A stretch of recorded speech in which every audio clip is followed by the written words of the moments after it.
So as you're joining, if you see your colleagues who you've not seen for ages, please use the chat box to say hello or tell us where you're dialing in from and what you do, so that we can just get a bit more of a sense of you, because on your on the little lozenges we can't see anything, but on those of you, Lizzie, Claire, Tim, Debbie, Suzanne, who we can see, we can't see what you do. So just use the chat box to say hello to each other, to let us know what your role is and where you're dialing in from.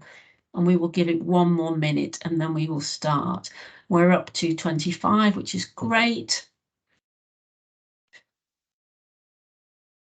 Whilst we're just giving it one more minute, I'll just briefly introduce myself and Rob Davis. We'll let the Uzos team also introduce themselves, but we'll be facilitating today. We are from an organisation called NHS Elect, which is proudly part of the NHS. So we are an internal NHS consultancy. That's what we are, and we are part of the NHS. We are hosted by Imperial College, and we're essentially a membership organisation. So we have about 90, I think it is now, Rob, 90 members. And your organisation is one of our members, and we do lots of bespoke facilitation, leadership development, service improvement. So that's essentially why Rob and I are here today, to provide some facilitation, shape and structure to what will be hopeful be this regular community of practice that you'll be part of. So that's really us. Uzo, do you want to say anything by way of introducing your team? Hello, everyone. Hello, dear colleagues. My name is Uzo Nwankpa. I am the Children and Young People Transformation and Integration Manager, and I work with Gavin, Wendy, Richard, and Alida at the Mental Health Clinical Delivery Group. I will let my colleagues introduce themselves. Gavin. Hi everyone, so I know some people on the screen and not others. So I'm Gavin Lockhart, I'm Assistant Director of Programmes with the NHSE South East Mental Health Delivery Team. So 0 to 25s and all age eating disorders sit within some of the portfolios that I oversee. And I'm a clinician, so I'm a consultant clinical psychologist as well. Wendy, happy to introduce yourself? Thanks, Gavin. Thanks, Uzo. So good afternoon. I'm Wendy Cottrell, Associate Director for Programmes, Gavin's PM. My portfolios are for adults and older adults, but again, I cover all age eating disorder in conjunction with Gavin and our respective teams. Thank you, Wendy. So Gavin's going to give us a fuller bit of context and background soon. I'm just enjoying, people have started to use the chat box to introduce each other, and we are really pleased today to be joined by Gillian Coombe. I'm just checking, Dr. Coombe, are you on the call yet, just so we can say hello to you? No other reason, Gillian. Yep, I'm here. Are you out there? Welcome. And Gillian, do you want to just say a quick hello now? I know we're gonna be seeing a bit more of you later. Sure, I'm Gillian Coombe. I'm a consultant psychiatrist here at Marlborough House, which is the inpatient unit for CAMHS in Swindon. I'm clinical director with the Thames Valley Provider Collaborative, and I've just started a session a week as clinical lead in South East NHSE as well. And forgive me, Gillian, it looks like I both pronounced and spelt your name wrong on the agenda, so I apologise for that, Gillian Coombe. Thank you. Gillian will be, so what we're going to do, I think where everybody's here, so use the chat box as if you were just arriving in a meeting and getting cups of coffee. There's too many of us to sort of go round. I'm going to ask Gavin to kick off and contextualise the meeting and talk about really what's the background, what was the rationale, where's the energy come from for this idea of a community of practice for paediatricians and people working in this area of acute and community services around eating disorders. The aspiration, the idea, the offer is that we have up to 6 meetings for this community of practice to take shape. Gather momentum, develop identity and usefulness. But after we've heard from Gavin, we're going to get you into a couple of breakout groups together for you to meet colleagues and talk about in this unprecedented January that we're facing, why you've made some time to kind of show up today. What is it that's drawn you in, and how would you like to shape this community of practice? And we're going to have a couple of breakout discussions about that. And then at 3 o'clock, we'll be asking Gillian to share some of her work on the assessment on the Alpine protocol. And one of the things you might choose to regularly use the community of practice for is to bring in peers, colleagues, experts, interesting people to talk about work and things that are happening and exciting in your area of work. So we have got till 4 o'clock. We hadn't planned to have a break, had we, Rob, today? We just thought hopefully but if you need a break, if you need a cup of tea, if you need a break of any other description and you've got your camera on, just turn your camera off and take a break if you need to. Rob, anything else by way of practicalities? No, that all sounds great. Hello, everyone. Thank you. Yeah, it's really and it's exciting. We've got sort of 30 plus people, and I think there's potentially maybe how many, Uzo? Probably over 100 people who've been invited. So this is a really wonderful start today. So Gavin, can I ask you to say a little bit about the kind of backdrop and rationale for developing a community of practice? Thank you. Absolutely. Thanks, Linda. I won't spend ages because I'm sure that I'll probably be saying things that people on the call all already know and are far more expert in than I am. But I just wanted to acknowledge, I think looking around the screen, it's fantastic to see what a multidisciplinary group we have in the room. I think we all recognise that that's really critical to us trying to tackle and best meet the needs of young people with eating disorders or disordered eating and their families and loved ones. So it's really encouraging to see the mix of people on the screen, and also the mixture of clinicians, clinical leads, strategic leads, operational leads and commissioners. So hopefully that stands us in really good stead for this launch community of practice. So just in terms of setting the context, I'm assuming many colleagues on the call may well have seen the NHS digital publications around the prevalence of mental health difficulties in children and young people, but they published an update last year, towards the end of last year.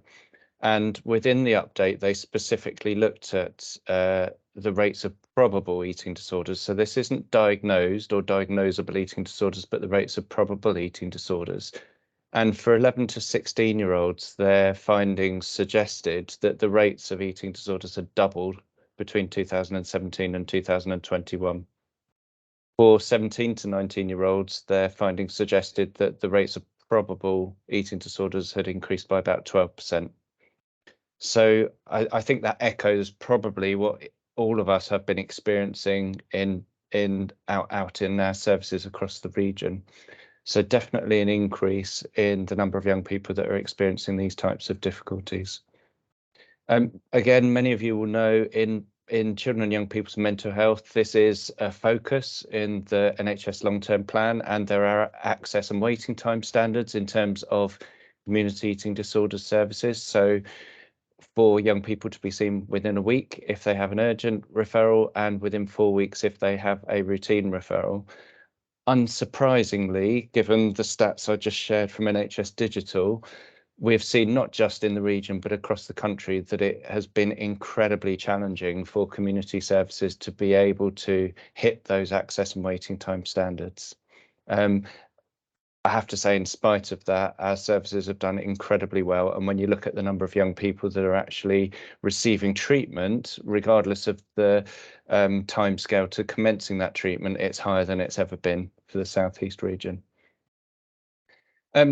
We also all know that the needs of young people with eating disorders or disorders eating are multiple. So we often see a combination of mental health needs, physical needs, but also increasingly social needs and neurodevelopmental needs, which makes meeting their care needs and offering a sufficient care plan and care package complex, and I think strengthens the argument for why we all need to come together and look at integrated pathways. So the combination of all of the above has led to eating disorders being a specific regional focus. So we had the hackathon the year before last, towards the end of the year before last. We then had Annie and our regional directors call to action in March, April time, and that wasn't specific to eating disorders, but was around the challenges of unmet demand for inpatient mental health beds, a significant portion of which were for young people with eating disorders. So we have had it as a regional focus for a while. The good news is that, sorry, is someone, I was think gonna someone may not be say, on mute. Linda, Yeah, yes. if you're not on mute and you're in a shared space, which we completely understand, can you just make sure you're muted? I don't think we can mute people in the same way, Gavin. So Okay. Thank you. Carry on. Thank you. No, I had a disconcerting echo of my own voice. So the good news is that we've seen a significant improvement since February, March time in terms of the level of unmet demand for inpatient mental health beds, as I say, which includes a significant number of young people with eating disorders. I think that's down to the collective efforts. I'm sure Gillian may have a perspective on this when she speaks later, but I think there's definitely been an improved flow. I think there are a number of hospital alternatives that have been stood up across the region, including alternatives for young people with eating disorders, such as day hospital provision. We were really delighted to have been able to support a paediatrician from each of our acute hospitals across the region in accessing RHCPH training in 2 different waves over the period of probably the last 12 to 18 months. And we've worked really hard to try to ensure that the paediatric PA funding is there and that the PAs are genuinely protected in job plans to try to enable as many paediatricians as possible who've undertaken that training to be able to actually utilise it in practice and do some of the outreach into the community eating disorder services as well.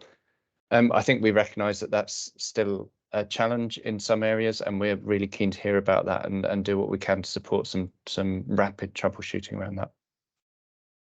So in spite of all the improvements, we do know there's still a number of highly complex young people with eating disorders who... Debbie have made it back in one piece, which is brilliant.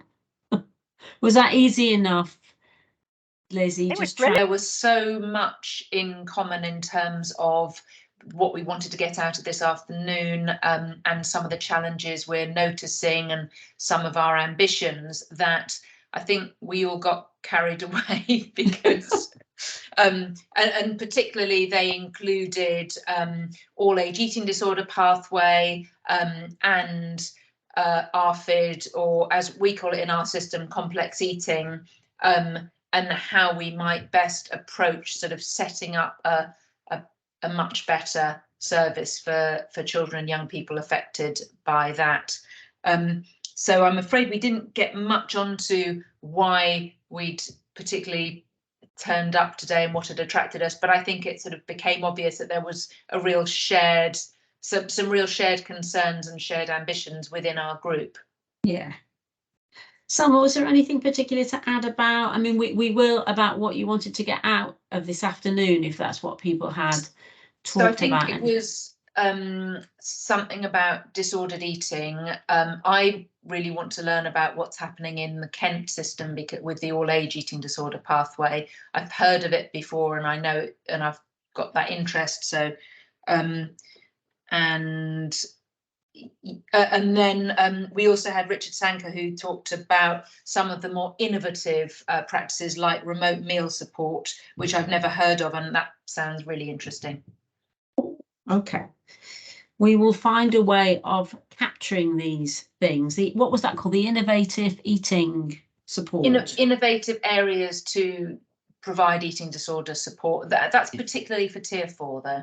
Okay, because some of what that kind of prompts us to say is that, you know, there isn't any, there's not a blueprint about what we might do here. We wanted to kick off today with hearing from Gillian, but, you know, we could, I mean, and I have no idea out there who's from the Kent system, but, you know, one of those requests could lead to asking somebody from that system to come and talk to you. So we could have invited speakers, you could have some open conversations, we could have a subject focus for the sessions. It really is, you know, what is of interest to you. Rob, is there anything in the chat box that people have added whilst we've been talking either in terms of their interest in the session or their understanding about community practice. And you're on mute. On mute. Sorry. Yeah, there are a few things emerging. Sorry, I was getting the Slido ready for later. So yeah, interest in all age pathways as well. Someone said, Charlotte said,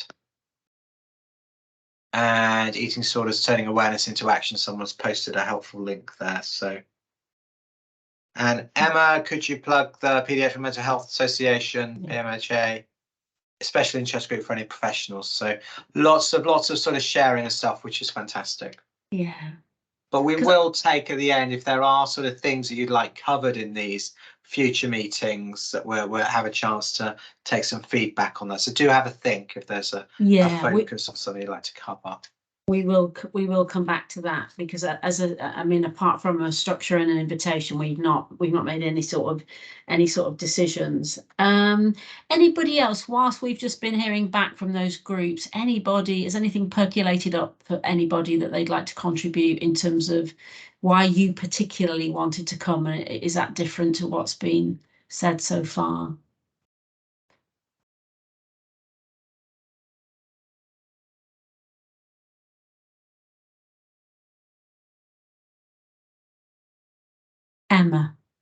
Emma and Joe have put their hands up.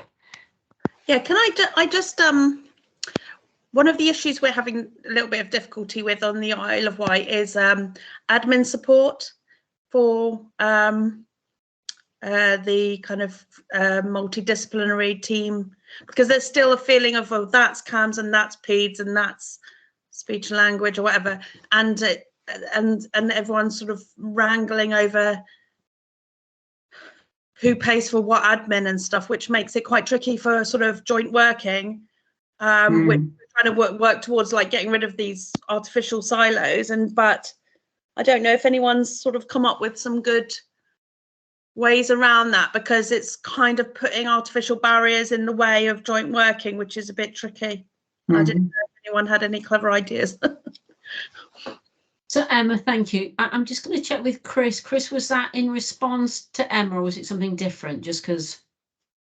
No, it was a very specific response to Emma, because I work on the Isle of Wight, so I'll see if I can do something about it. Do you know each other? Marvellous. I'll talk to Leslie Stevens. I think it's the first person port of call for me. Brilliant. Are you colleagues, Chris? Emma, do you know each other or? No, I'm a non-exec director in the trust. Okay. So I haven't met Emma, Okay. but we will meet up one day. Lovely bit of networking, and we're off. So I noticed Joe's hand up, and then Callie, I'll come to you next. Joe. Yeah, I was just thinking, so apologies if this was said earlier on in the morning, but one of the things for me this group would really give a great opportunity for is that kind of helicopter view across kind of where are things at a regional level, and the opportunity to kind of share and map kind of progress. I'm thinking about a sort of heat map across our region, something like that. And then the other part, which I think Gavin might have picked up on earlier, was the opportunity for sort of integration between different parts of the system. So obviously young people that are needing care in acute settings are often sat between community and provide a collaborative inpatient, and there's an opportunity here to then bring different parts of the system together to think about that continuous care pathway. So those are my sort of two hopes and wishes. Lovely, thanks, Joe.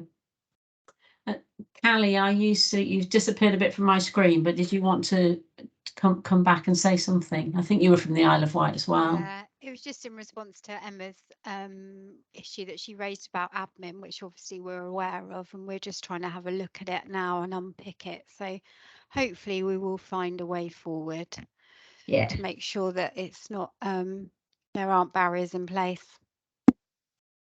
Lovely. It's a kind of the glue that keeps everything together, isn't it? Sometimes it's hard to see, but you certainly know when it's absent. Yeah, 100%. Yeah, absolutely. Lovely. Okie dokie. So it's coming up to Linda, just Was there a couple more people that wanted to say? So there were some hands that went up and then went down. I don't know if it was Oh, thank you, Rob. Richard and Emma, I think I spotted. If you want to come in, come on in. Richard, did you want to say something? No, well, only that Joe beat me to it, really. I think that there's lots of different things happening, particularly in the tier 4, so inpatient CAM space, and it can be difficult to get a cohesive view of what's working, what's happening and what's working, and it can be even harder to roll out the things that are working in other areas, and so I think that this community will offer that opportunity. So for me, yeah, I think just reiterating Joe's point, that's why I put my hand down. Lovely, thank you. Thanks, Richard. Sorry I missed you. Who else did I miss? No one's got their hands up at the moment. If you wanted to come in, stick your hand up quick. Absolutely. Some hands came up and went down again, but that's fine. We'll yeah. If you want to come in, do just say. Lovely. I think we're good now, Linda. Thanks. Yeah, no, absolutely. So I think one of the we thought it would be really useful and interesting to ask Gillian to come and talk to us today about the Alpine protocol, because I'm sure there are other protocols that exist and other kind of practices that exist, but Gillian has really kindly offered to sort of kick us off today by talking about the Alpine protocol. And one of the things that we might do in the future is to have, I mean, guest speakers. It sort of sounds a bit grand. It's one of your peers who's coming to talk about and share their kind of practice. So if other people have got ideas about, or you want to volunteer to talk about something and plug what's happening in your system, that's also fine. So can I welcome Gillian? Gillian, I think we've had a few new people join us since we started at 2. So would you just remind us who you are and what you do before you sort of kick off? And then what would be helpful, Gillian, is do you want people to ask questions as you go along, or would you prefer them to wait until the end, etc.? We're in your hands. Yeah, no, absolutely. I'm very happy for people to ask questions as I go along. I am aware that I've got a mixed audience, some of whom have heard this before, and so to them I apologise if I bore them into submission, but hopefully it'll generate a bit of discussion and people can talk about things as we go through. So I'm Gillian Combe. I'm a consultant psychiatrist on a CAMHS inpatient ward here at Marlborough House in Swindon. Shout out to the Isle of Wight. I went to the Isle of Wight for the first time in my life on Saturday. Didn't realise there was so many people lived on the Isle of Wight till I came into this meeting. It seemed quite small on Saturday, but it seems we've got everyone is welcome. Everyone is welcome. Oh, 140,000. 140,000. Wow. Well, you might get my son soon, apparently. So lovely place. Lovely place. Good surfing. Come. Yeah. Really nice. Had a really lovely time. So we'll invite the tourist board. Go on, Gillian. Go on. Yeah, exactly. So that's the most interesting thing I've got to say. But I've got some stuff to say about eating disorders as well. So I'm a jobbing consultant psychiatrist. We've got a 12-bedded general adolescent inpatient ward here, of which we have about 3/4 of the young people that we treat have anorexia nervosa, and then a smattering of other eating disorders. And then the other half of my life, I am the clinical director of the Thames Valley Provider Collaborative. So I've got some slides. I can share those slides, but I'm very aware, Linda, if I share my slides, I can't then see if people put their hands up. So will you shout at me if I'll tell you off. Yeah, no, absolutely. Rob and I will keep an eye on people asking you questions, Gillian. Thank you. Yes. And then I'm going to try and do a slideshow, but I've done this before and it's not worked on Teams recently. Let's see if it happens. How does that look? We can see it, Gillian. That's perfect. Okay, amazing. Right. So Alpine, I can never remember what it stands for, and I work with this all the time. Assessment and liaison of paediatric inpatients with an eating disorder. So basically, the way that I explain this to people is marzipan, now mead, tells you when to panic, right? This tells you then what to do once you've got over your panic, that mead tells you that you need to panic, if you see what I mean. So, now this might be my problem. Oh no, there we go. I can do it on Is here. it moved? Okay. Are you all right, Gillian? Good. Yeah, I think it's moved on now. So just to sort of give you an idea of who I am and where I come from. And so NHS England used to commission inpatient beds for CAMS. In our case, 11 to 18-year-olds come into our general adolescent units. And so this is a map of where we are. So we commission for all the young people that need inpatient care from Gloucestershire, Wiltshire, Bath, Swindon, Buckinghamshire, Berkshire and Oxfordshire. So that's our lovely map. And we've got inpatient units in Oxford, here in Swindon. We've got a day patient unit in Wokingham. And we've also got what was Huntercombe Maidenhead, now called Taplow Manor, within our network.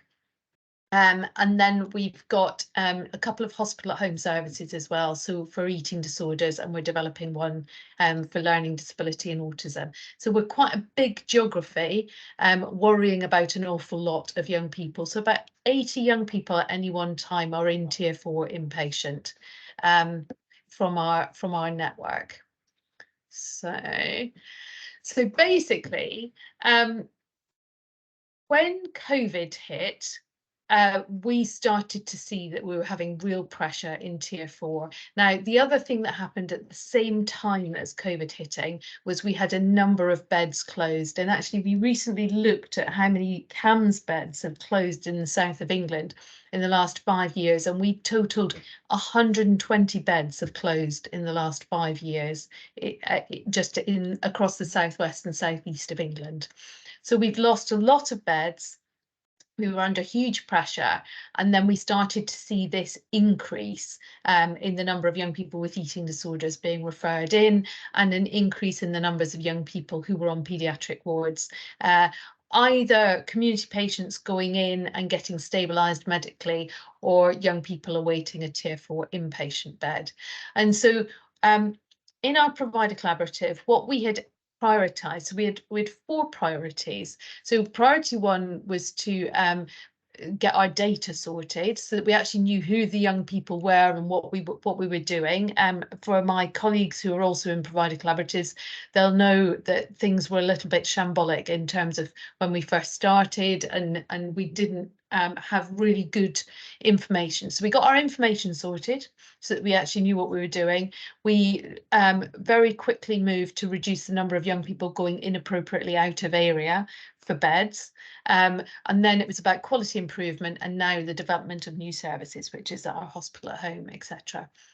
So in doing that and the other pressures, what we saw was an increase in the weight, the length of time it took for a young person from referral to admission. And at times that was looking at like about a couple of weeks, which is obviously a long time in a young person's life. And many of these young people are waiting on a paediatric ward, and that obviously understandably makes paediatricians a bit grumpy at times.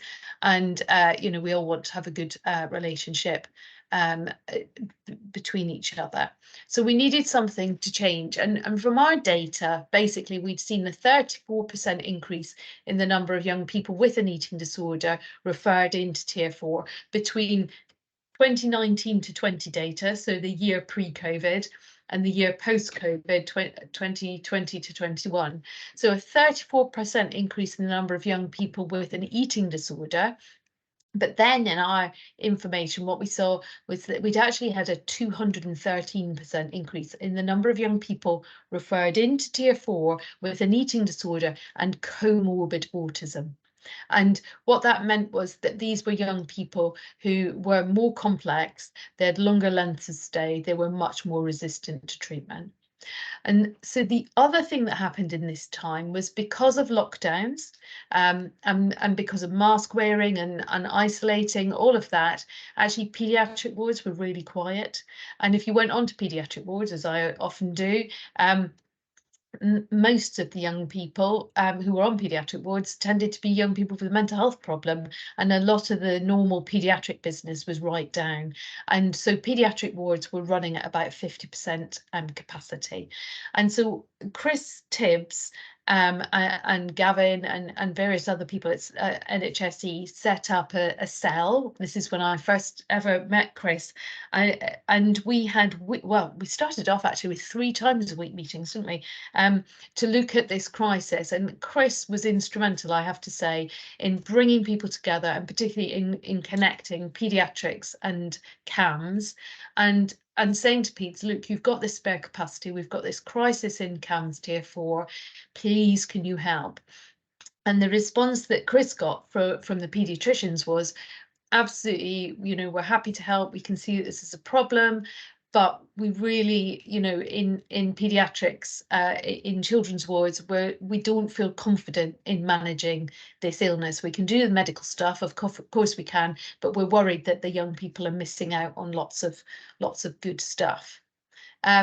So and there was concern about one-to-one nursing levels as well, what would happen during that time. So what then happened was that Karen Street, who lots of you will be aware of, and you know, is an amazing paediatrician in Exeter, developed Alpine. So I need to take, you know, no credit for this. This was developed and written by Karen.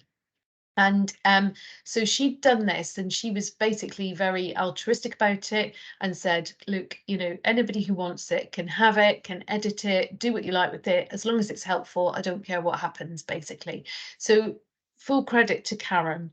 And so what also happened at this point in time was we had a paediatrician called Chris Anderson who started joining us. He was the mental health lead at Salisbury and had taken an interest in eating disorders as well. And he's a very jolly, intelligent, enthusiastic, charismatic paediatrician. I'd never met him before in my life, but we kind of were brought together and introduced and were told, you know, can you help sort this out?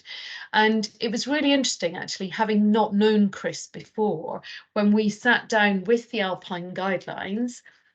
We've lifted and shifted the vast majority of it, but we both, from our separate worlds of PEDS and tier 4, both had a similar concern around nasogastric feeding and the use of supplement drinks. So our version of Alpine, which we probably need to rename because it otherwise gets confused with Karen's version, what looks particularly different for us in our Alpine is we've pretty much taken out the use of supplement drinks. In my view, very strongly, having worked for many years in tier 4 CAMS with an awful lot of young people with eating disorders, and Chris had reached the same conclusion, you're just creating an extra step in the pathway that stores up trouble for you. The main focus needs to be on eating and drinking. It's about proper food and proper drinks, and that's what you need to focus on.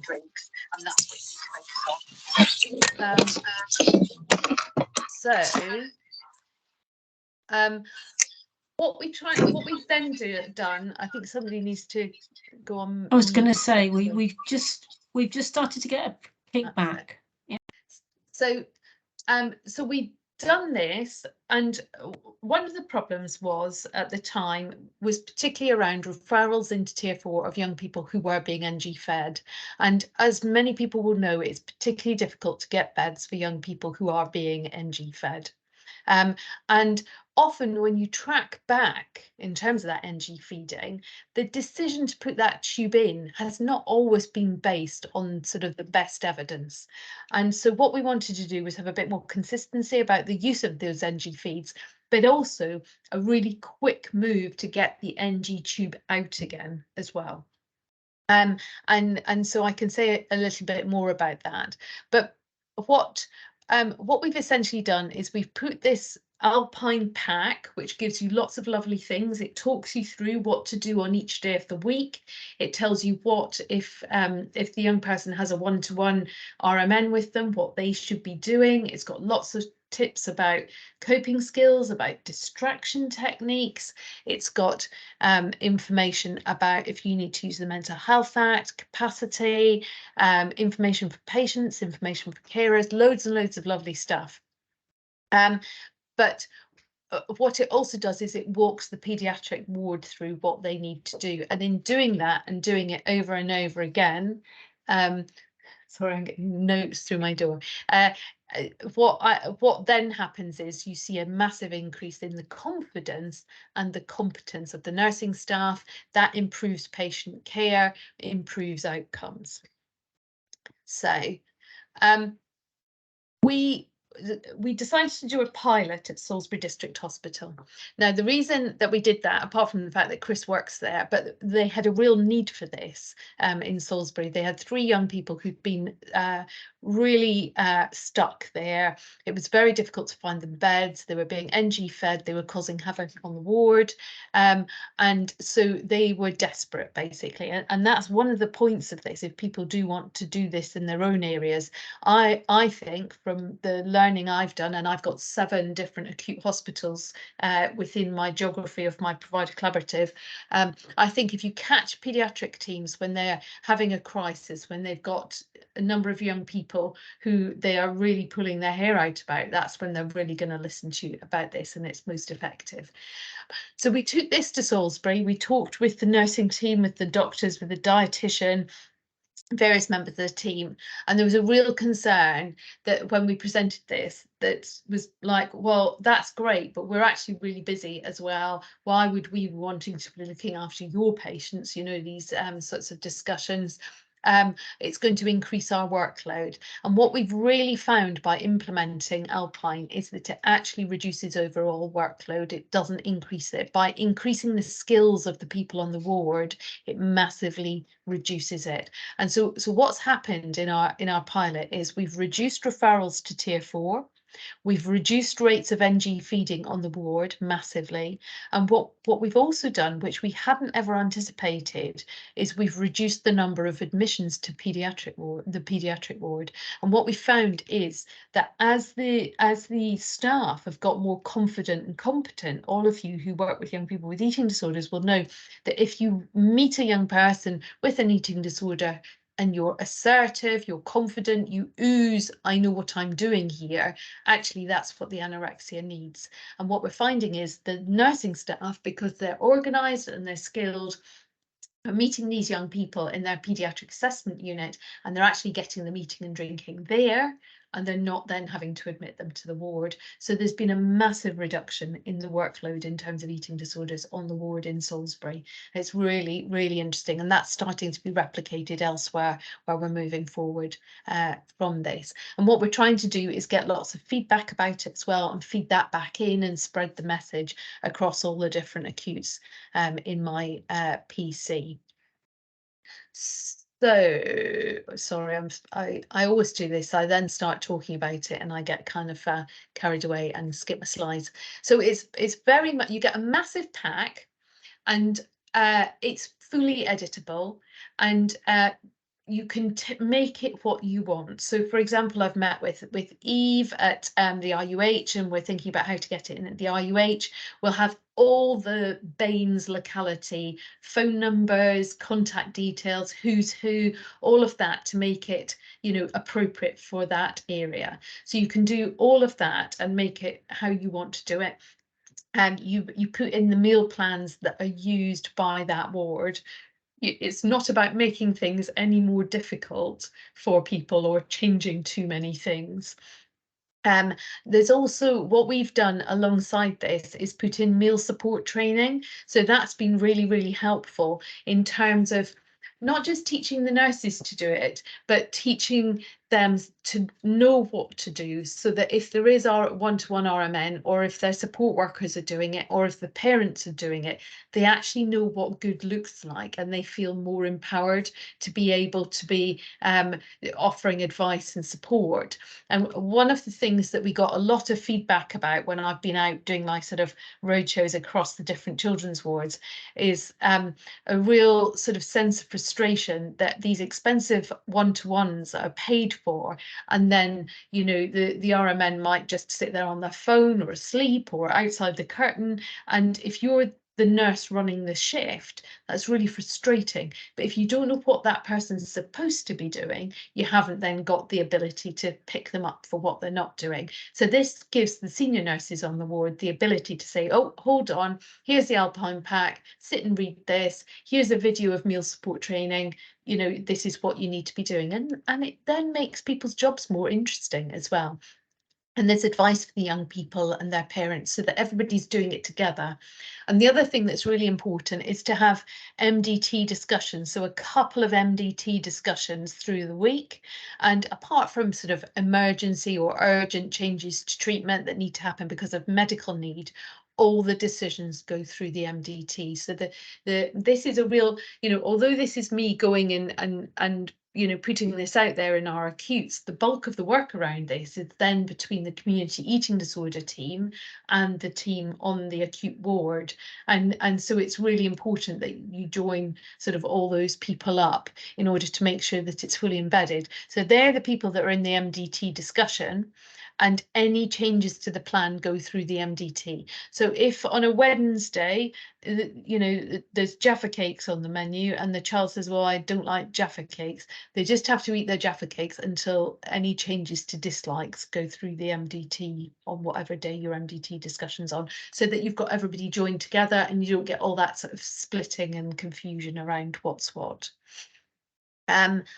So what else? So people were worried about lack of capacity to do it, but actually what we've found now is that the workload goes down. They were worried about a lack of training, and that's where we've not just gone out and done this, but we're doing it repeatedly and embedding it. So the Royal Berkshire, for example, we did about a year ago. So we're now talking about going back in and redoing that.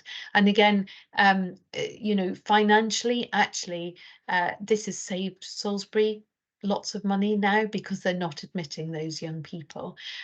We also had an issue in Salisbury where they'd had a misplaced NG tube and a child had ended up in ITU, and the nurses were really, really worried about putting NG tubes in. And one of the powerful things that we've done, because we're wanting to reduce the reliance on NG feeding, is we're recommending that particularly in those early stages, that the NG tube goes in as a one-off. So it's like, right, you're needing an improvement in your nutritional state. For this one time, we will do an NG feed, but we expect you to be eating and drinking after that. So the expectation is there that the eating and drinking is the thing that will happen. If you put an NG tube in and say, right, we're going to do that, but if you could please eat your next meal, but obviously the tube's there, if you don't eat it, you're giving the wrong message to the anorexia.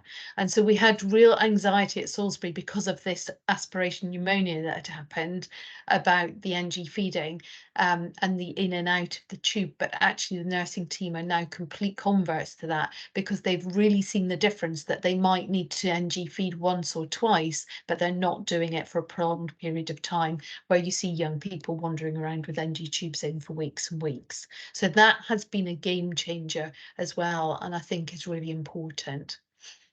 So we've done a big launch event. We've done lots and lots of training around this. There's meal support training, there's anxiety management stuff as well.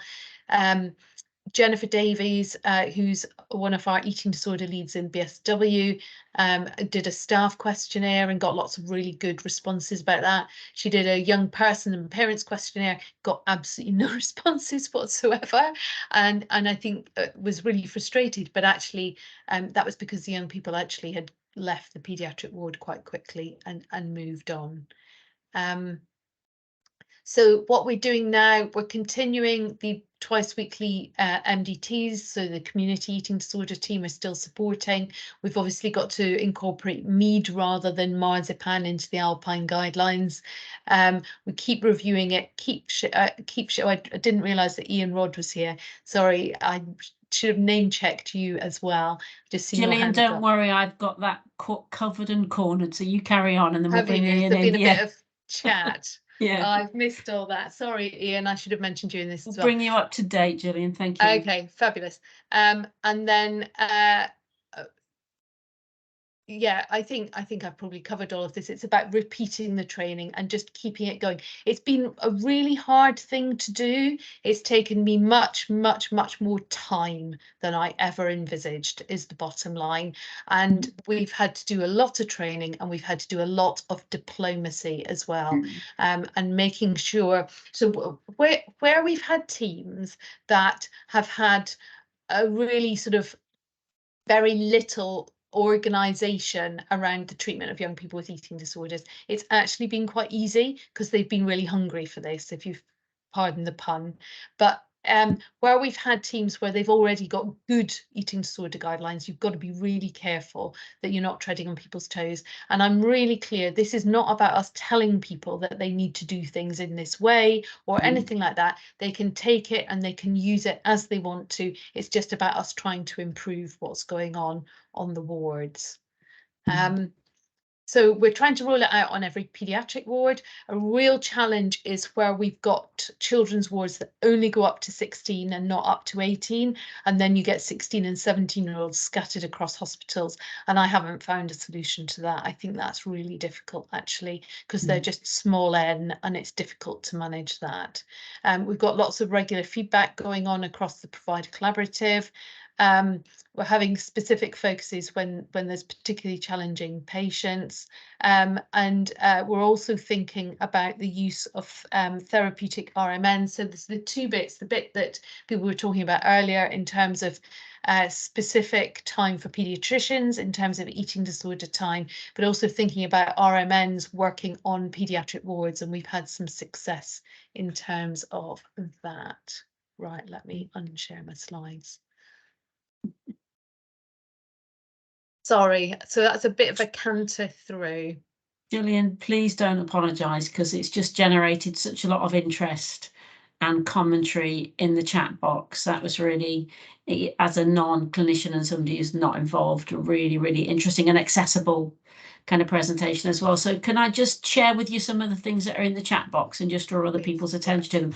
I think what I have particularly appreciated, and which hopefully one of these forums will do, has been your very affirmative approach to talking us through this work and giving shout outs to colleagues who've been really positive. I think you talked about Karen and Chris, but as you were doing that, there have been several lovely shout outs for the contribution of Ian and Emily. And Ian, you've got your hand up, so I feel like who originally developed this protocol in Winchester. Ian, hello, welcome. I hope you're enjoying some of the positive shout outs. Yeah, well, I am and I'm not, if I'm honest. So I am because it's nice to hear that something you invented is got legs. I'm slightly anxious about the fact that when Emily and I came up with this 5 years ago and gave it a name, and literally you've used 2 of my slides and the acronym that I came up with.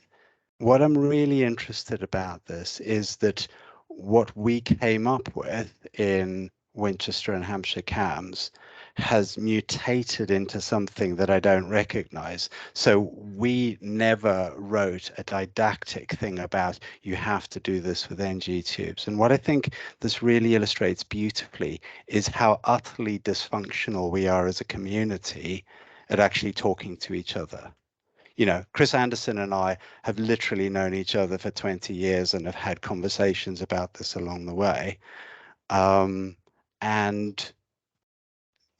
You know, Karen Street is awesome, but she didn't invent this. The provenance is completely not that. And I'm not going to be particularly prissy about that, but I would use this as a really, really clear demonstration of how utterly awful we are at talking to each other and sharing learning and building. Because if I'm absolutely honest, if I knew that this was what was happening in Oxford and in Salisbury, I'd have gone, awesome, but are you aware of the fact that we're writing Alpine 2.0 with Ruth down in Dorchester? Because then we wouldn't be carrying on reinventing wheels together. And so, you know, I want to do a peer for our Wessex region guideline for eating disorders. That's stuff we've been working on, but we're doing it in parallel to a piece of work with the name on it that literally I invented, which just seems really weird. And I think we as a community just have, yeah, I'll just finish and then I'll shut up.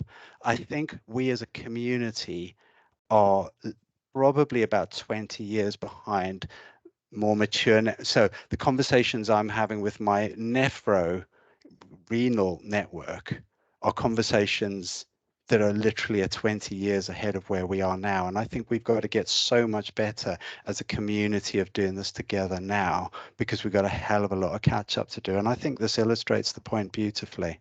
Shall I come? So Gillian, there are other hands up, but you come back first, because it sounds like Yeah. Ian is I mixed think it's a feelings and really some good- frustration. I think it's a really good point, actually. And I think, you know, what I have said, in fact, when I was teaching in Great Western last week, was actually we do need to just, because this is morphed over time, and it's kind of gained legs in a way that I hadn't foreseen, if you see what I mean.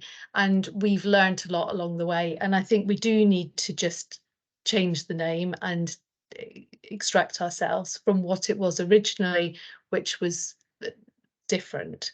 And apologies, Ian, if, you know, essentially what we've been doing is sort of plagiarism, but yeah, it's with the best of intentions, I think. And I think we've taken something and then it's transmogrified over time, and we'll just need to think of a different way of that. Well, I'm not sure that that's true. I mean, the guidelines I'm working to with my cardiac patients are exactly the same if you're in Portsmouth, the Isle of Wight, or Milton Keynes, because Oxford and Southampton are one big cardiac unit. There's absolutely no reason for us to be reinventing wheels separately. I don't care what it's called. What I care about is that Alpine in Winchester is no longer fit for purpose, and it's clear that you guys have moved it on. So let's have a we have a Southampton and Oxford retrieval team. We have a network that covers everywhere from pretty much Northampton down to the Isle of Wight. So let's grow up and let's do this properly as a network, and let's forget about that. I don't care what it's called, but let's do the same thing. Chris, did you want to come in? And I noticed that Joanna was nodding, and Chris Anderson is also in our audience. I don't know if you want to say anything, Chris. Chris Tibbs has also got his hands up, but... Sorry, which Chris do you want to talk? Well, let's go with Chris Tibbs first, just because he's put his hand up, and then I'll come back to you, Chris. Thank you. So, Ian, I completely understand what you're saying, because when I walked into the CAMS world 2 years ago, Gillian may remember the day, I had just been running the ITU surge, capacity surge during the second wave of COVID, where we had a coordinated daily call of all the ITUs in the region to allow us to balance the load of adults with COVID across the whole region, and we shipped 250 patients between hospitals. And so that taught me that it is possible in a time of crisis to get hospital clinicians to actually talk to each other and work together. It was the first time I'd experienced it quite on that scale, having been a medical director for large numbers of years, quite used to doctors not talking to each other and doing different things. So the first thing that struck me when I started looking at the CAMS is that everybody was doing a different thing. There was no standard of practice, no standard of care, and the perception that the paediatricians had of the young people with eating disorders was different to the perception that the CAMS clinicians had of the way they should be managed. There are all discussions whether you should put an NG tube in casualty and things like that. And so actually, 2 years later, we're actually having the right discussions about this issue, which is really, really encouraging. And I quite agree with you. If I was a dictator, I'd just tell everybody, this is a bit of paper, do it. And if it doesn't work, we'll change it. But what we don't want is lots of people using lots of different paper, which doesn't correlate, and we can't get any sensible way of improving it. So I think we've made massive progress, and you see that in all the figures which Gavin talked about earlier. Lengths of stay going down, admission rates going down, discharge rates going up. It's really been quite transformative. And the liaison between the different sectors of the CAMS world, the community CAMS and the Tier 4, and in particular for paediatricians, I think has improved immensely. So, I think Alpine 1 was absolutely fit for purpose when it was written, but like everything else, we move on.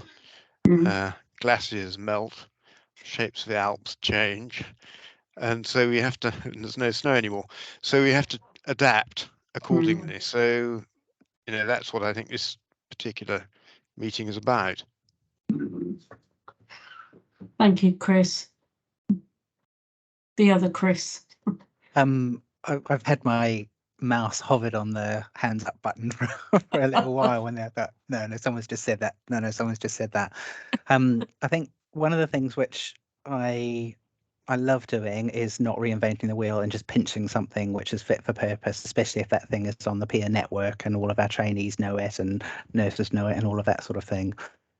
But there was such a pressing need for us to do something differently that you have to, in some ways, you've got to pick a lane and say, right, all of these things are evolving slightly. And if you wait for the final finished local, regional, national product, you know how long things take. It could be 6 months, it could be a year, it could be 2 years. So we very much opted to create our own little ecosystem with our local hospitals and local CAMS team and local provider collaborative, very deliberately almost. It was kind of like, okay, this is the point at which we're isolating ourselves and coming up with something that's going to work for us, rather than kind of attending lots of meetings and kind of hearing about lots of other people's good work and thinking, okay, what can we pinch? It's kind of like, right, we've got some stuff to pinch. Let's pinch it. Let's make it fit for purpose now. And we very much did that. That ecosystem was based around our provider collaborative.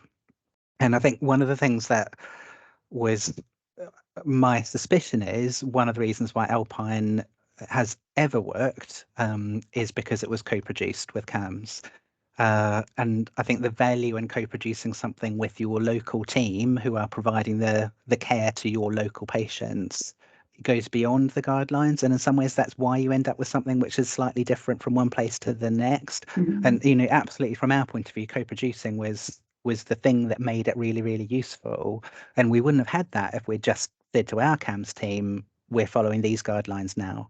So we basically pinched the best stuff that we could find and said, right, let's wall ourselves off, make this work for us, and see where it takes us. And I think that's been successful for our system.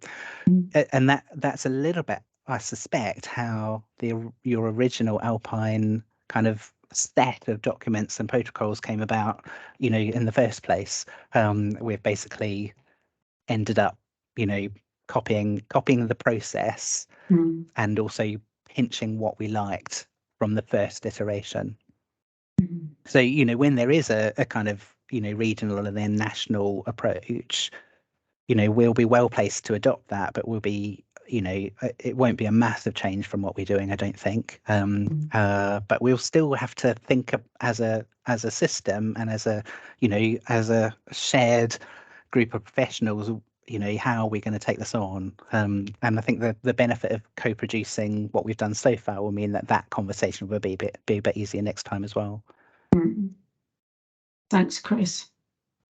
Chris, and Emma's just added, whilst you've been talking about local areas adapting guidelines to kind of suit their sort of local system, but I think Ian's right. What the discussion beautifully illustrates is that need to come together and share practice, work together as things are evolving, kind of sort of share that and share variations. And to do that, quite frankly, actually, I've really appreciated that, Ian. And I'm just, and I can see Joanna nodding, which is always good when you can see somebody on a screen. And I think, you know, Rob and I will reflect also on the session, and because, you know, Gillian, that was really, I had no idea about the origins of Alpine. Otherwise we might have talked to you about who else would it have been good to have talking about this with as well. But when it was all appearing in the chat, I just kind of saw this as a very affirmative sort of shout out, and maybe the development is at Alpine 2, Ian. That's something that we could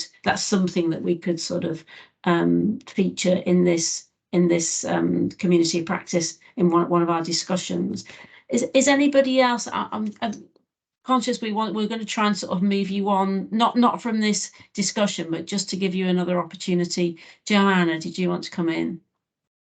Yeah, I was just thinking about, I don't know how to put it in words. I'm just thinking almost sort of making sure the right people are at the table, and how the infrastructure, or sort of funded infrastructure, or lack of that in certain places might have made that more difficult. So one of the things certainly I've learned from previous conversations with you, Ian, and Chris, is actually where there often haven't been funded paediatric sessions, then if there isn't an identified lead paediatrician in a given area, then they're not included in some of the discussions. And this was kind of going back a year or two. And I think that's some of the reason why that join up hasn't always been as effective as it should be. So the way I'm seeing it is you kind of providing a collaborative, which is a kind of a framework across a geographical patch. Now, I know there are paediatric infrastructures which I won't be as aware of as many of you here, and then you've got your kind of community mental health teams and provider trusts and things like that. So it's just making sure there's kind of some alignment in terms of who's leading on particular areas of care, or leading on the care of particular populations, where all of us have a vested interest in improving pathways. I don't know if that makes sense, but I just thought it was worth adding. Thanks, Jo. That's really helpful. Okay, Rob, do you want us to go to the Slido, or what do you, what we wanted to invite you to think about was the kind of priority areas for this group. In some ways, Ian has, you know, put a really helpful one on the table, which is about communication and sort of sharing across. That seems to me to be a sort of really key one. And we could either do this in small groups, or we can go straight to Slido, Rob. I was going to suggest maybe some small groups, because we cut them short a bit last time. Go and just have a think about knowing what we know, what we've learned this afternoon, and, you know, developing and sharing protocols and guidance is tough across all specialties, and everyone.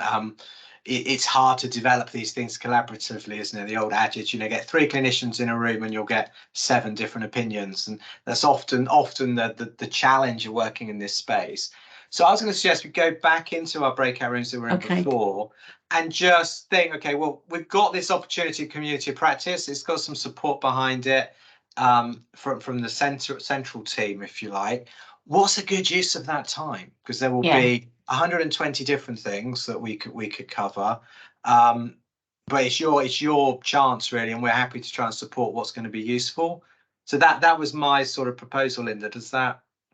I mean, I'm just conscious it's coming up to 22. Several people have had to leave, including Ian, who's had to go and see, who's going to go to see a patient. But no, I think you're right, Rob. Let's just give people an opportunity to chat, maybe just for sort of 10 minutes, up to 10 to, and then we'll just bring things to a close. So maybe just go into the same room as you were last time, come back if you're on your own, and just come back here at 15:50. So that just gives you 12 minutes. Yeah, so priorities, what's emerging as the priorities for our community of practice, and then we'll get a bit of Slido feedback on that and have you finished absolutely on time. Thank you. See you back here at 10 to. Brilliant. And Rich has just reposted that in the chat. Can people remember their rooms, or should I put the slide up again? I can try and do that, can't I? It's based on your surname. Let's see if I can find it.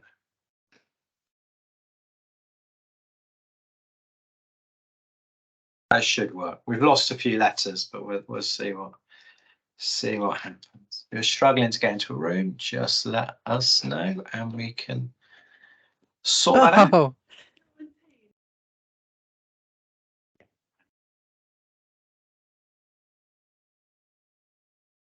So in the chat should be a list of rooms. Just click on the relevant one, 1, 2, 3, or 4.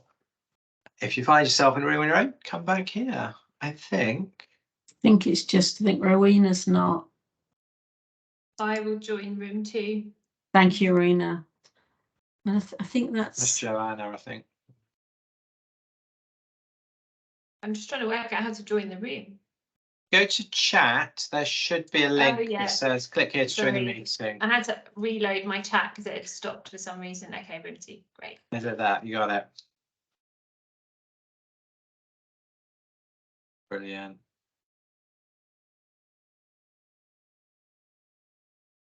It looks like, Rob, we still might have Rowena and Richard has done the rooms. It looks like we still might have Rowena. If you're not in a room, you want to go in a room, just let us know and we can help you. Or if you're happy, just waiting. Maria might still be here as well. Richard, can we help Rowena into a room? Are you there? I don't know that Rowena's there. Well, Rowena would need to click on something if she stepped away. How can we tell if people are in a room? So if we go into... We go to practice the people that we just have on hold if they've gone into a room. Okay. Should do. Okay. I was just feeling undecided about time, Rob. On the one hand, I felt like there was other questions that people wanted to ask Gillian, but it was a difficult call about you know, how another breakout and time and stuff. I mean, my instinct was 1, 2 was going to be tight, and but I'm glad you made a shout. I wasn't sure what to do. No, I just think if we don't have some conversation about what are their priorities, and it will be sharing good practice, and it's how they want to do that. Yeah. It's a tough one, isn't it? It's like, well, guidelines are like toothbrushes. No one wants to use somebody else's kind of thing. And we didn't ask them to come back with their top 3. So when they come out of this, do you want to just go into the Slido activity? Because we didn't ask them to. Well, I haven't really a Slido. I can't really get them to rank their top 3 because I don't know what they are at the moment. So should we just get them to enter them on Slido? We can do, yeah. That's all. Because otherwise, what do you think are our key priorities? And then I've got a little survey that they can do on how. Because otherwise, we won't have that, because we won't have that captured, will we? So when they come back, we'll just say we'll capture that on Slido and then get feedback. Work for us. So can you see my slide? I can see your screen. Yeah. We just need to get people onto it. Can people just do that? Yeah. Yeah, so we can. Yeah, so let's get people to just do that individually and then get a bit of feedback about the session, and that will be 4 o'clock easily.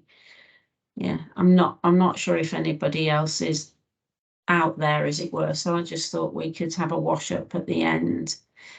Quickly, I've got to go and collect my car from the garage after this. Oh, okay.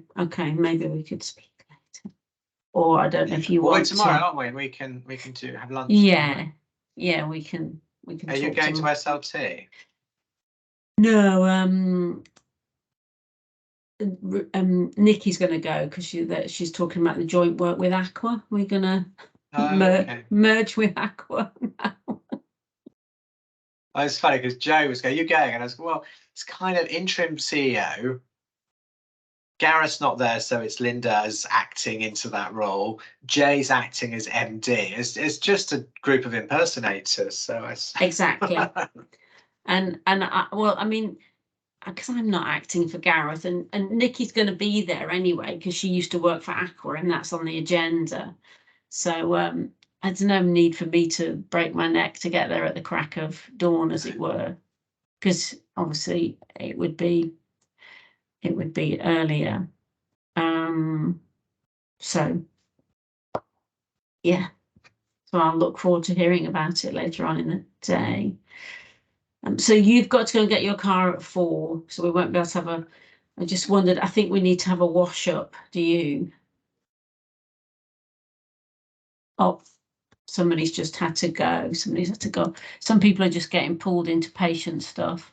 Off to see a young person in the emergency department. Thank you, Maria. Take care.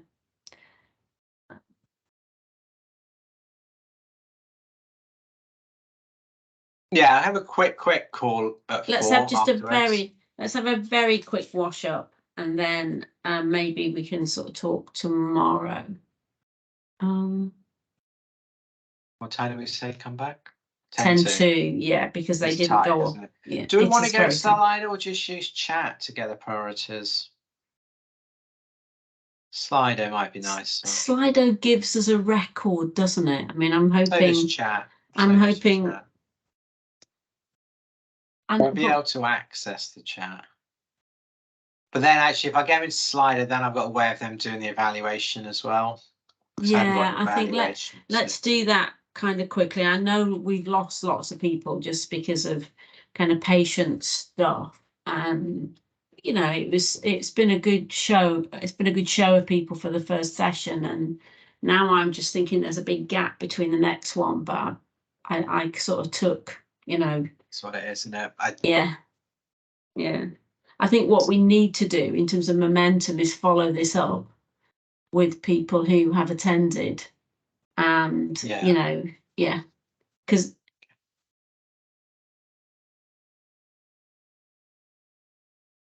it's always interesting with guidelines and protocols and stuff. If they're developed somewhere, then they get shared. Everyone tweaks them, and then yeah. But it's how do we share these? How do you get things adopted? Because they will not all agree on it. Yeah, That's the challenge. Yeah. I just, you know, felt a bit responsible then for the, you know, for the position that Gillian was in, you know, in terms of talking about it very, you know, and Wasn't but it also not where I just expected it to go, but there we it go. was just, you know, but what was really positive about it is there was lots of really affirmative stuff in terms of just colleagues as well as usage and everything, and also, you know, that is because, you know, I coach somebody he'll be nameless, but who works in a pan-London renal network. So networks across specialists like this are really important in terms of good practice and sharing stuff and keeping up with how it's being tweaked and learning more good practice and understanding when it's so far departed from its origin that it's become something else. And so it you know, that's potentially, if you know, if something Ian and Emily, I think it was, you know, it sounds like it's something that, and also, so that's what I didn't get a chance to say. So that sounds like something, and also somebody called Susie Greenwood and Anne Cardinal, who is a clinical lead from Kent and Medway, said that they'd be really happy to come and share their model, because somebody said they'd be quite keen to know what's going on in East Kent. So we've already got one concrete offer and maybe something, and or even that's quite a general thing, isn't it? But that might be really worth looking at. How do we improve coordination, collaboration, communication across people working in this area? How do we do? And if that became the main focus of the community of practice, that would be quite interesting, wouldn't it? Yeah, absolutely. And that's kind of what they should be, but almost feels 2 hours isn't long enough. I mean, you need to do these things in person a bit, don't you? But hey ho. So there's a way. We'll find our way. It's their community of practice, so we'll make it work. Yeah, and I think they just thought 2 hours would 2 hours was about as much as we could get from people, just in terms of. And I think that's the challenge, isn't it? That's the challenge with a big group. How you have good levels of conversations amongst people. But you know, it'd be interesting to see what they come up with around priorities, because we've got a concrete offer, a potential focus around Alpine 2, and a focus around collaboration, communication, and coordination, improving that across. So as people come back, I'll put the Slido up, because they won't all come back on one thing, and we'll start capturing it. Yeah, I think so. Just because we don't want people through how to get on it and stuff, because we might start to lose people. So we'll just have the priorities coming back and commentate, and then maybe just like 2 minutes to 4, we can just get a bit of feedback about the session. So I put it up now. We can talk people through as they come back. I now can't. Oh, I can see. There we go. Teams has changed so much, Rob. I feel like I need an update about how Slido works and Teams and how to be able to do stuff. So yeah, there's some little quirks to it now. I think it's getting cleverer. It is helpful.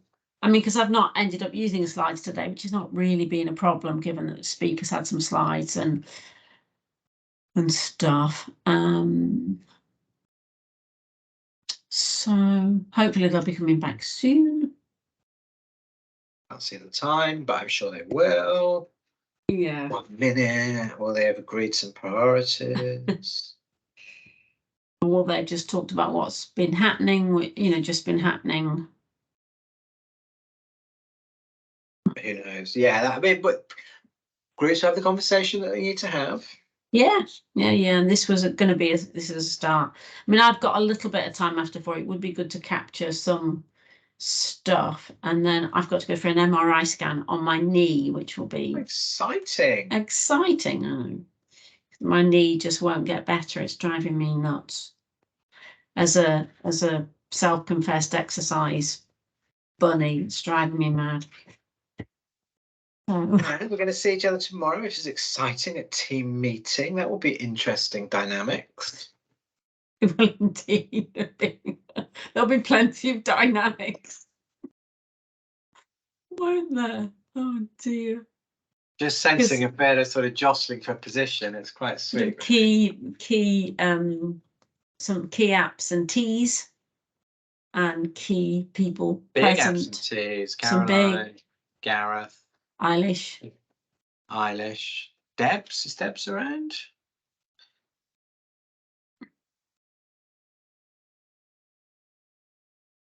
I don't know. Nikki was slightly despairing before Jim's lovely analogies between when you join us, you know, it's a mashup between a hippie commune and a sort of, you know, some fascist organisation. Hey Joe. Coming back. There we go. Lovely. Welcome back. Welcome back. Hopefully the others will remember to come back. We didn't. I will keep an eye on. We'll just give people a minute. We're just going to do a couple of things before we finish. Some people are still on hold, which means they haven't come back. Well, can you see my slides at the moment, Linda? I can see your slide, but the only people we have back are looks like we have Lucy back, we have Joe, Richard is still there, but other people look like this might still be in their groups. Joe, what group were you in? I was in group 2 and there were just 2 of us, so it was myself and Lucy. Yes, it looks like you're the only group that have come back. Followed our instructions well. Thank you so much for following. Yeah. There we go. What we thought we'd do is rather, because we need to be complete by 4, which we absolutely will be. It's just to capture what was emerging on the Slido poll rather than, so we've got a record of it. I don't know if people have used Slido before. If so not, the easiest way is to get your mobile phone out, open your camera and hover over the QR code and it will take you straight there. It will flash up a little orange thing to go to. I'll post the link in the chat as well so people can click on that or open a browser and go to slido.com and we can add a... That does work, Rob. It's immediately taken me in, so it's taking seconds. On what, the QR code? Or, yeah, so if we code. I'll keep an eye. There's quite a lot of people on hold still, but as we come back in, so those of you who are back, you can start. Is that Lucy and Salma and Joe?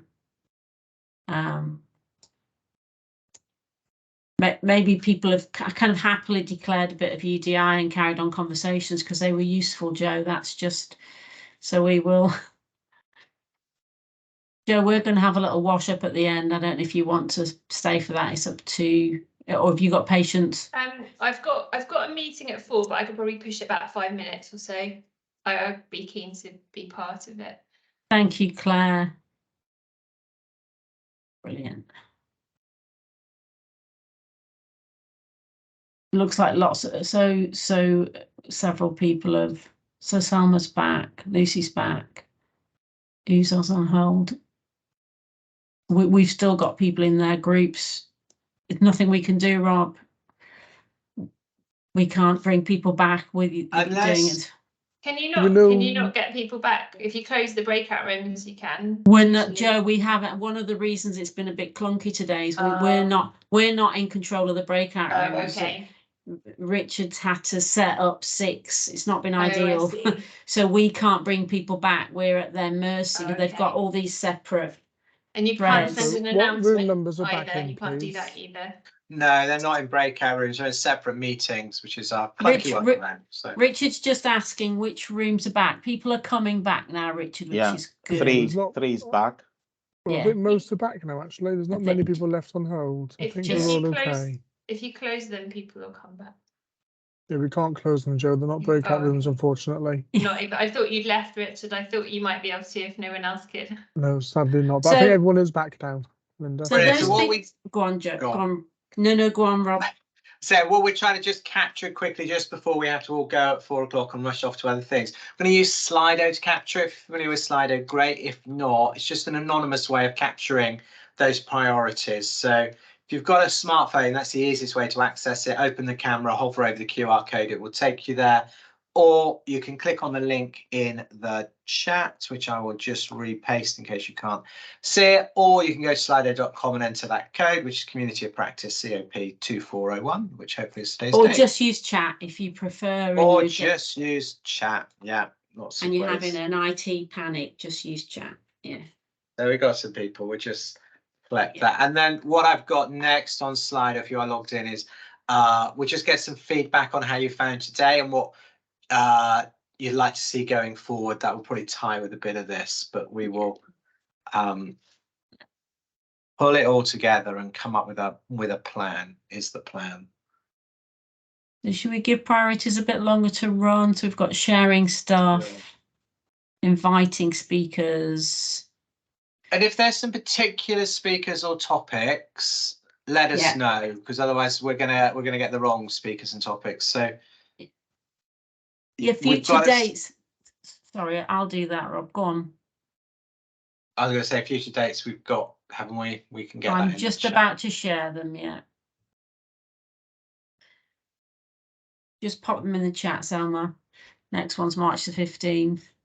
We've already had one concrete offer because Selma, I think it was you who said you were interested in what was happening in Kent, wasn't it?